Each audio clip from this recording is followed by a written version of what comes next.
ng plastic para hindi siya mag-touch sa soil. Welcome to our little countryside life here in rural Korea, where farming, family, and simple joys are part of our everyday life. Come along with us! Hello mga kabistak, good morning! Magandang araw po sa ating lahat at welcome back po sa ating provincial life here in Gangwon, South Korea.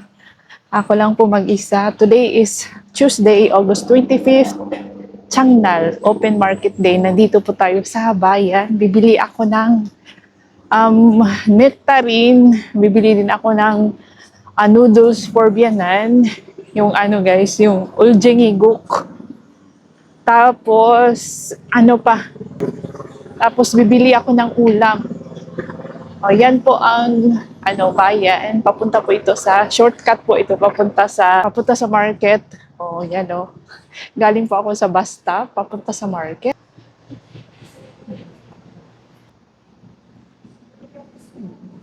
But first, titingnan po natin yung ukayan kung open na ba. Di ba last time pumunta tayo, last week, closed siya. Ngayon, baka open na. Matutuloy na yung ating ukay fail. Hala, I think matutuloy na guys. Kasi open na nakikita ko. Hala, mukhang matutuloy na ang ating ukay. Tingnan nyo guys, open na siya. Nagmamadali na po ako nito mga kabisda kasi kailangan kong habulin ang 10:30 bus. So sa bahay na lang po tayo mag-haul kung ano yung napamili ko sa Ukay at sa J-Mart. Instead of old Chengi Guksu or yung tadpole noodles, ang binili ko for Bianan is pusit kasi paborito din niya ang mga pusit. Malayo-layo kasi yung Guksu mga kabisda at galing pa kasi ako sa Ukay at medyo may distance po ang Ukay at Old Chengi Guksu store. So next time na lang. Napa-smile ako dyan dahil masaya ako. Napakabait po itong si Ajushi. Na familiar na ni Ajushi yung aking face. Alam na niya na pinaka-last bus stop po ang aming bahay. So sabi niya, wag akong umupo doon sa pinakalikod dahil masyadong umaalog doon. Dito daw ako umupo sa gitna. Diba? Napaka-thoughtful ni Ajushi. Thank you! So yun, masaya lang dahil may mga kind people tayong na-meet along the way.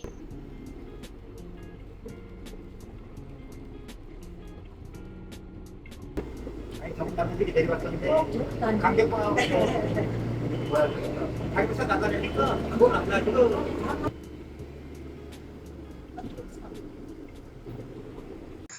Nasa bahay na tayo guys. Mamaya ko na lang isukat yung ating nabiling mga dress at isang blouse.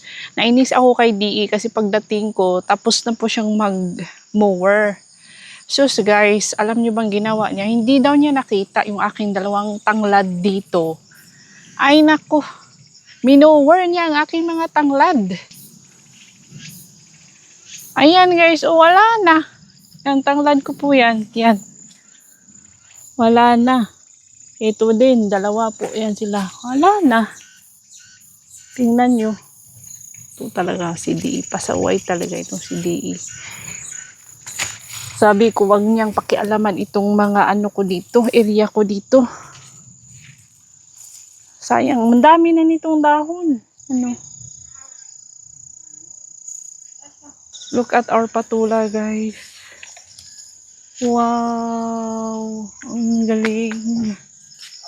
Patula talaga. Tapos yung ating mga upo.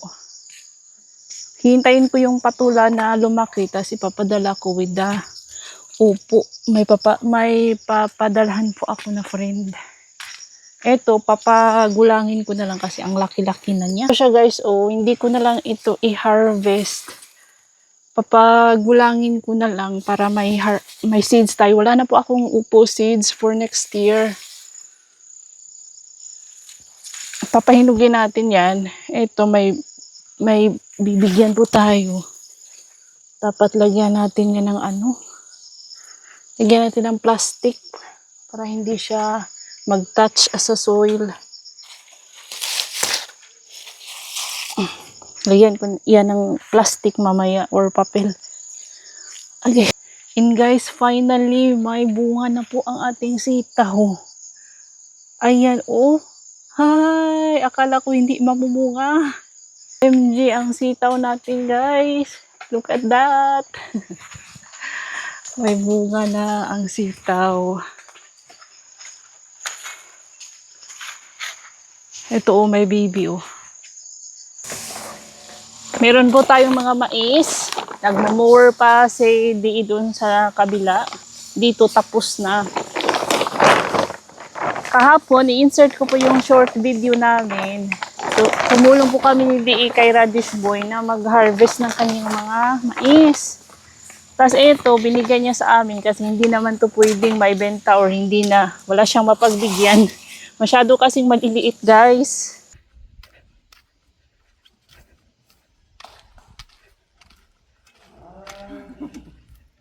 How much per box niya? 아니요, 이건 불 빠살로 먹는 Ah, kore?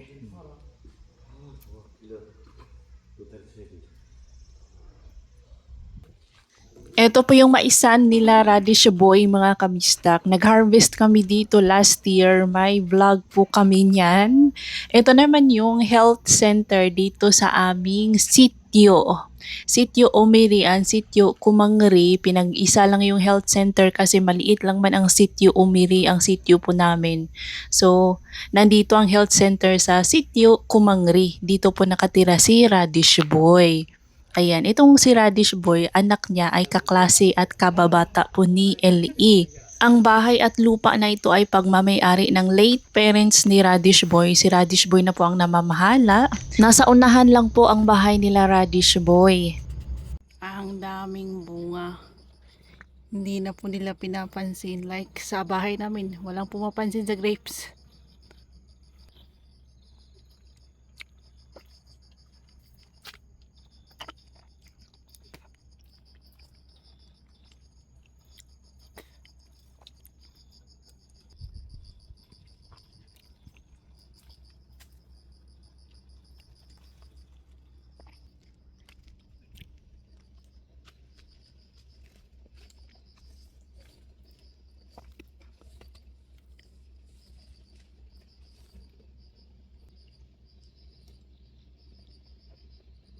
Sa dami na pong prutas tuwing summer season ay wala nang pumapansin masyado sa mga grapes, guys. Itong grapes na to, meron siyang seeds pero matamis po siya.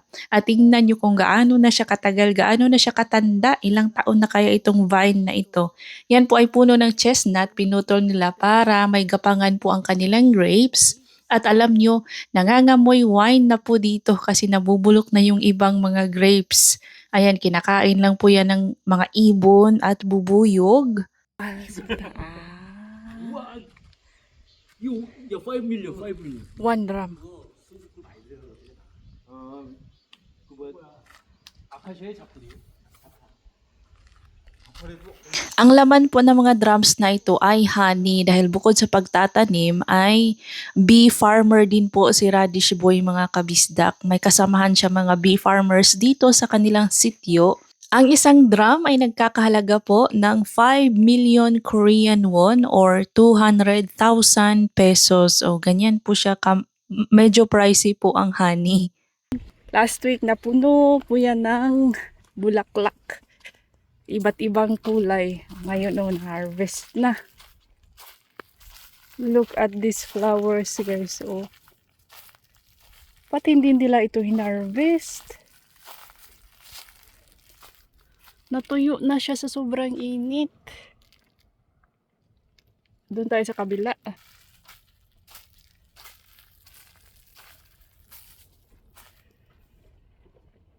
Ang ganda-ganda tingnan. Doon sa kabila may pink and purple. Wow!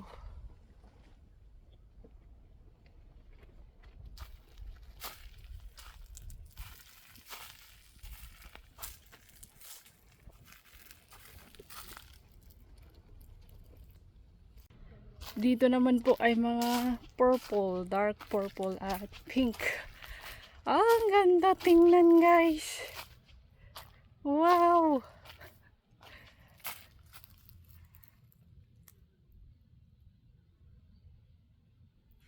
One of the reasons kung bakit hindi po nila ito hina-harvest ay masyadong mababa yung presyohan or wala pong order. Kaya ayan, o, alam nyo last week ang ganda-ganda po nito kasi iba't ibang kulay meron, tas freshly bloom pa sila. Alam nyo yung kaka-bloom lang. Ngayon kasi is medyo ano na dalanta na at hindi na sila fresh tingnan pero maganda pa rin in person. Magandang business daw ang flower farm pero ayun nga kapag masyadong marami yung supply, syempre bumababa yung presyo. Same lang din sa ating mga chilies kapag marami pong nag-produce ay syempre bumababa po ang presyo.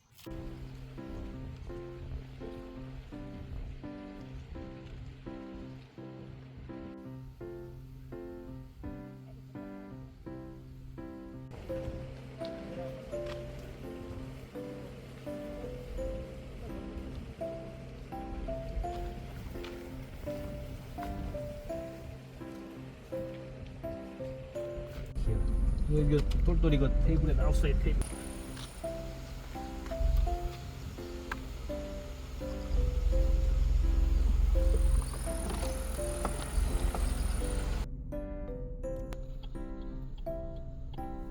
It's not sira ne. It's not sira yo. It's not sira guman. 몰라. 몰라요 몰라.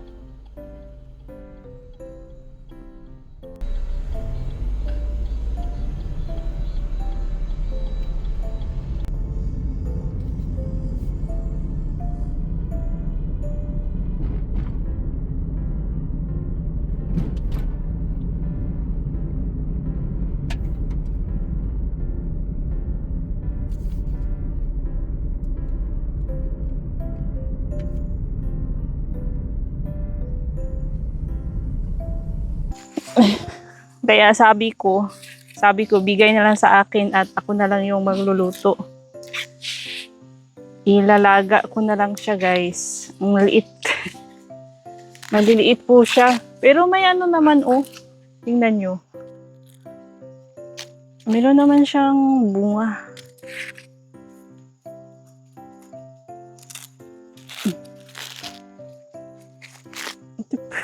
Tingnan nyo guys.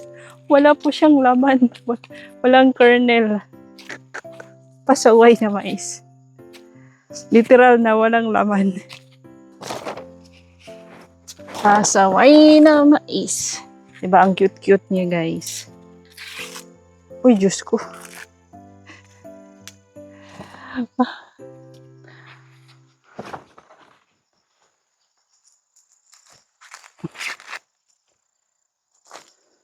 Puti pala to na mais.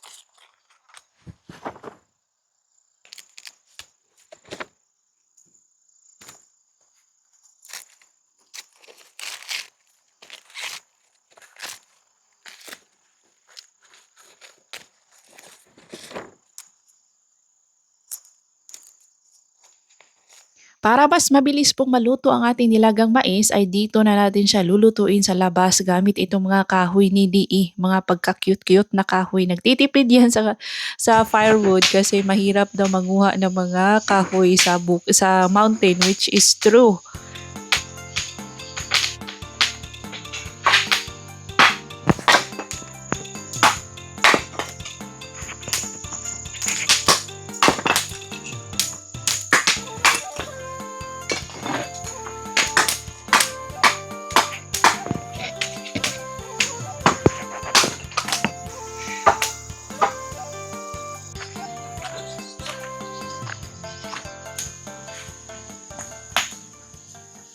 Eto, hinanger ko na. 3 lang po ang nabili natin kasi yung kanilang fitting room, walang salamin. So, hindi ko malalaman kung bagay ba sa akin o hindi. So, eto, I think okay sa akin. So, silang 3, but marami doon talaga, guys. Patapos na kasi ang summer, so ang plano ko sa autumn season naman tayo babalik doon. Titingnan natin kung meron ba akong magugustuhan. At baka sinuggest ko kanina na pwedeng maglagay sila ng salamin sa kanilang fitting room. So 3 muna. So 1, 2 dress at isang blouse. Ang blouse is 2,000 Korean won. Ang dress naman ay 3,000 Korean won. So, 336, 8,000 Korean won silang lahat. Pero, ang binigay ko kasi is 10,000 Korean won. Wala silang panukli. So, meron akong 7,000 Korean won. Yun na lang ang kanilang hiningi. Discount na lang daw ang 1,000 Korean won. Ang bait ng doon, seller doon. Ito mga kabistak, yung na ukay na yun is para pa siyang charity. Hindi talaga siya as in business. Parang charity siya. Charity clothing store. Ayan. So, itatry na natin. Oh, ang gusto ko dito kasi yung details niya, itong parang flower niya, pa-flower niya mga kabista ko. Yan ang nagustuhan ko. Ayan. Pangalawa naman is ito. Ang nagustuhan ko dito guys is itong pabutones niya sa harapan. At comfy na comfy yung tela. Pang bahay natin mga kabisdak. Mustard na color. At gusto ko yung niya. Sa ito niya. Design niya sa baba. Napaka-comfy mga kabisdak. Promise. Pambahay. Diba? Ito namang panghuli natin na ang din, mas comfy ito yung tela niya kaysa doon sa mustard. At may zipper siya pero ang hindi ka na mahirapang i-zip. Gusto ko din to mga kabisdak. Yan, gusto ko din po ito. Simple lang siya pero ang comfy. Yun po ang gusto ko dito. Comfy na comfy.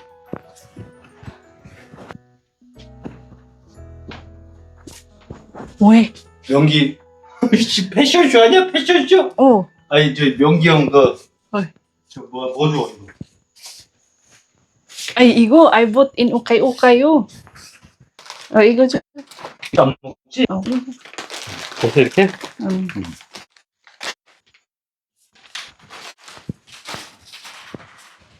Magpapadala kasi ng sili si DE kay Myunggu pa. So, binigyan din namin ng yung padala ni Ate A, yung mga pasalubong ni Ate A. Iyan! Oh, diba? I like this one the best. Then, yung mustard. Yung blouse, okay lang. Ayan, guys! Luto na po ang ating mais. Nilagang mais, mga kabisdak. At yung tas nag-iihaw po tayo ngayon ng talong.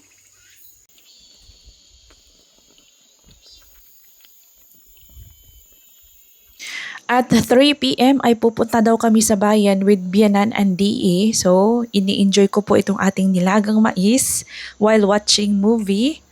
Ito si Bianan kasi kaninang umaga ay nagtatanim po siya ng mga napa cabbage. Pero kinulang. So, bibili kami ng additional napa cabbage seedlings sa bayan.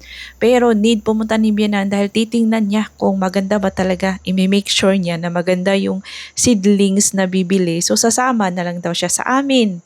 At ako din ay aasikasuhin ko na yung matagal ko na talagang pinaplano yung aking health insurance dahil matagal na nilang hindi kinakaltasan, 'di ba? Pumunta man tayo sa Pilipinas, nagbakasyon tayo sa Pilipinas, umuwi kami dito last week ng February. So, na-stop din yung contribution ko mga kabisdak. Ganun pala daw yun kapag nag-out of the country ka, matik, nag-stop din yung pagkaltas nila ng monthly contribution mo sa health insurance. So yun, na ngayon, August, so ilang buwan na, hindi ko pa naasikaso. So sabi ni DE, aasikasuhin na namin today. Guys, may importanteng sasabihin pala ako sa inyo regarding greetings and shoutouts. Di ba last week, I think 2 weeks ago, nag-start na hindi na tayo nag-shoutout and greetings dito sa ating mga vlogs. Nagsimula po yun nung na-hospital si Saldi. Masyadong occupied po yung aking isip at busy ako mga kabisdak. So, pasensya na po sa lahat na nagpapa-shoutout na wala na sa isip ko guys. And sa mga nagpapa-shoutout sa akin recently, ay pasensya na po kayo, hindi ko kayo magigreet dahil Yung ibang nagpapag-greet sa akin 2 weeks ago na hindi ko na i-greet ay nagme-message sa akin, bakit daw hindi ko sila ginreet. So parang I felt sorry kung mag-greetings and shoutout ako ulit ngayon dahil hindi ko sila na shoutout 2 weeks ago. Yung iba kasi is parang nagtatampo, nagdadamdam, para daw may pinipili akong mga viewers na isa-shoutout. Hindi po ganun. So hindi na lang ako magsha-shoutout for now mga kabisda. Pasensya na po talaga para fair po sa lahat, patas po tayo. I-stop muna natin ang greetings and shoutout. I hope na maintindihan niyo po ako mga kabisda. 맥을 먹으면 어떻게 아주 별났을 텐데. 아이니까 약 난 없어? I couldn't understand. Yeah, maybe you wanna say like this. Because I can drink beer because of corona the medicine. maybe. Maybe. And then he showed me something, blah blah something. 마달다리요 마달. 한달 고상했나? 한 달만? 좀 저거 파는데. 여기 어디서도 파는데? Sa store na ito kami madalas bumibili ng aming mga seedling. Suki na namin to mga kabisdak at nagulat ako na masayang masaya kasi may nakita akong kalamansi seedling. Tingnan nyo, oh, legit kalamansi. 15,000 Korean won ang isang seedling, nasa mga 500 pesos. Pero hindi kami bumili muna dahil i-make sure namin kung paano ba siya i-take care tuwing winter kasi nga palamig na, tapos na ang summer. Wala man dito ang mama ng seller na siya talaga mismo ang may alam kung paano yung kalamansi seedling. So next time na lang. At eto ba, meron kaming ganyan sa probinsya namin sa Bohol. O ito mga purple, cute, tiny purple flowers. Meron kaming ganun guys. Actually tuwing summer, may mga bulaklak dito sa Korea na kaparehas po sa atin dyan sa Pilipinas.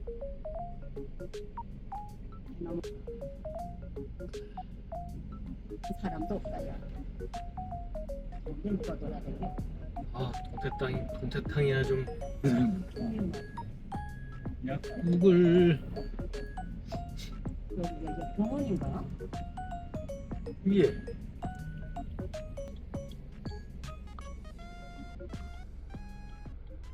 Last naming pinuntahan ni DE ang National Health Insurance. Ayan na, at according to them, 6 months na po akong hindi nagbabayad. So, kailangan ko na magbayad ngayon. Yung 6 months na yon ay total, babayaran ko 235,000 Korean won. Nasa mga 9,000 pesos. So, binayaran ko na siya agad mga kabisdak para hindi na magpatong-patong at lumaki yung bayarin natin. Ito pala yung binili ko sa bayan kanina, guys. Itong pandesal, parang pandesal, buns.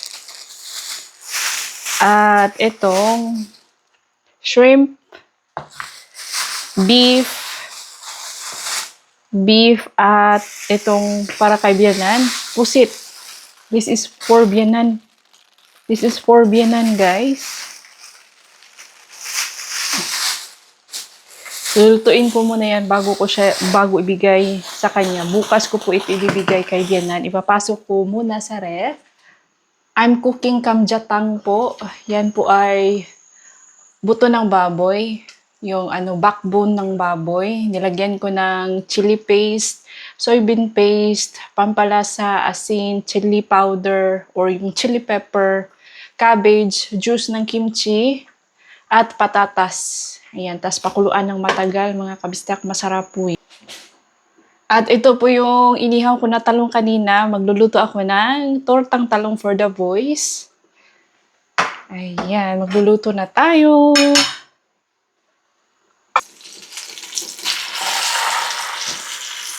Si DE po ay sinusulit talaga niya ang summer. Pumunta po siya sa Sapa saglit para manguha ng mga suso. Dahil tuwing winter, autumn, and spring, hindi ka pwedeng manguha ng suso dahil malamig naman yung tubig, guys. So ayan, medyo madami po siyang nakuha, oh.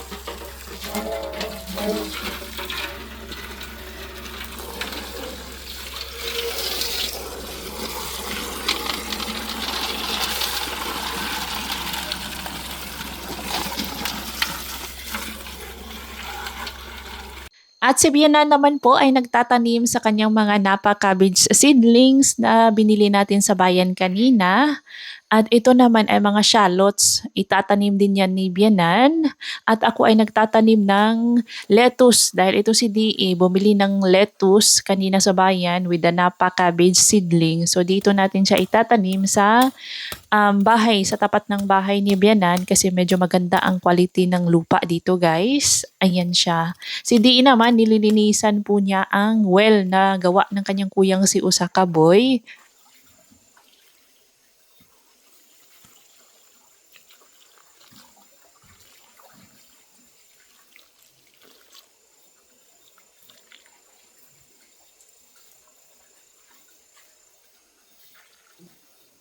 Around 6 p.m. na po yan mga kabisdak, sadyang makulimlim lang talaga ang kalangitan.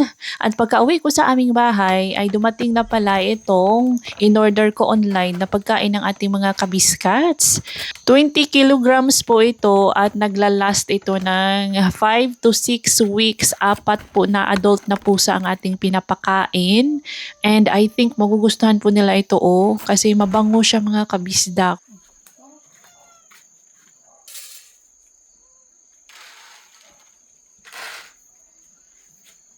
Si Saldi po ay hindi pa siya pumapasok sa trabaho, nagpapagaling pa rin po siya. Maybe first week sa September ay okay na, pwede na siyang bumalik sa trabaho.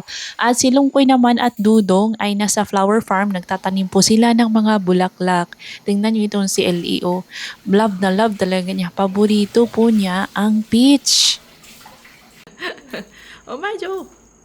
Ngamo ko! Tama ko na.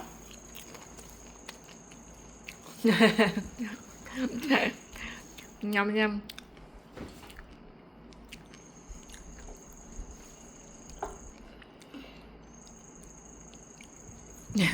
맛있어요? 아유, 복숭아 많이 먹었네.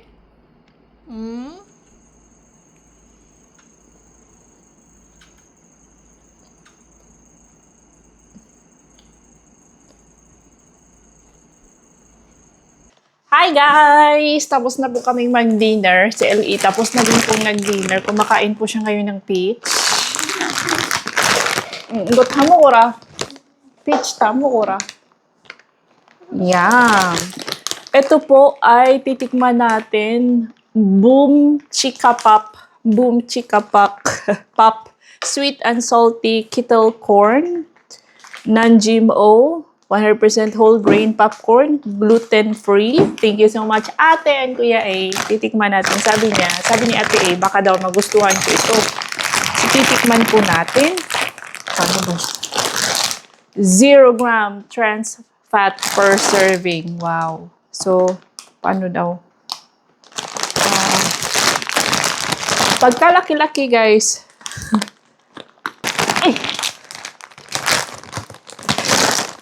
May gunting man tayo, pero pinapahirapan talaga ang sarili, no? So, yan. Ikaw, Uji? Mugay na. Open. Popcorn! Ano ka ba? Ayun na, silupin ka na. Oh, popcorn. Wow!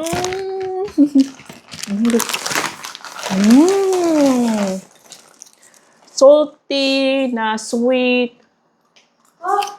Po. Gusto na niya mag-shower. Oh my God. No.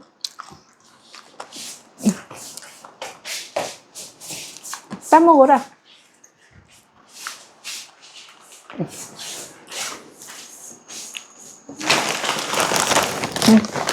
Tama si Ate A. Masarap siya, guys. Masarap mag-Netflix. Ito ba? Perfect ito mag-movie marathon. Mamaya, pag matulog na si LE, mag-movie marathon tayo kasi bukas wala man akong pasok. Huwebes lang po ang pasok ko sa Hagwon. Ate A, Kuya A, salamat po. Masarap pala ito, guys.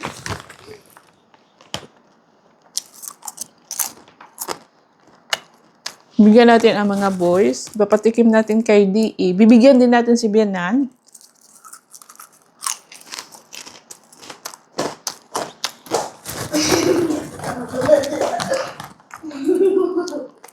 Yung takaw-takaw eh, ganito.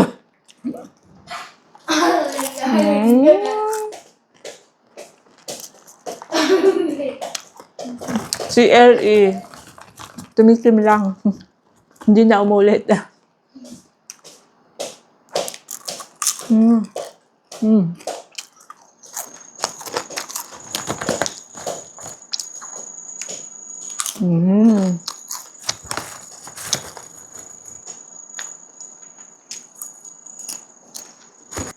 Napagod po si Dean sa kanyang ginawa today. 6:30 pa lang, nasa kwarto na po niya. Nagpaalam siya na mauna na daw siyang matulog. And that's all for today's video mga kabisdak. If you enjoyed this episode, please hype po your favorite vlog sa ating channel. See you on our next video. Ingat lahat! Kaya.